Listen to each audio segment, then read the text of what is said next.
Il y a de plus en plus de monde qui pêche, pas pêche pour s'amuser ou en loisir, mais pêche vraiment pour subvenir aux besoins de la famille.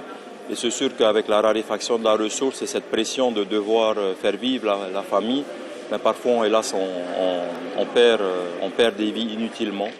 Les pêcheurs présents, souvent très jeunes, ont assisté dans un silence impressionnant à la projection de cette vidéo qui montre un pêcheur de Moorea frôler de près la mort après être resté trop longtemps à la poursuite d'un poisson. Entre les anciens et les jeunes qui se lancent, le dialogue n'a pas souvent lieu. J'ai rarement vu les gens me demander conseil. Je suis prêt à donner. Je préfère donner les conseils pour éviter la mort.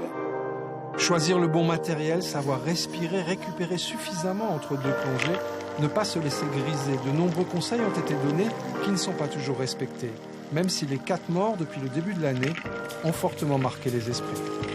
Ça m'a fait réfléchir et je faisais beaucoup plus attention maintenant quand j'y vais pêcher. Il faut vraiment faire attention au niveau de la sécurité parce que, comme on dit souvent, on a tendance un peu à négliger ça. On est pris par l'adrénaline, on voit les poissons, ça donne envie d'en tirer encore plus gros, mais bon. Il faut se rappeler que le plus important, comme dit, c'est de rentrer chez soi. Ce matin, de nombreux champions, éducateurs et pêcheurs très expérimentés étaient présents et ont tenté pendant 2 heures de partager avec pédagogie leur vécu personnel.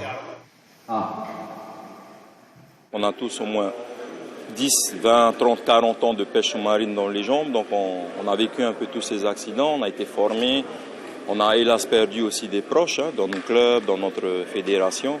Et notre objectif, c'est vraiment d'essayer de limiter au plus ces accidents-là en apportant notre expérience.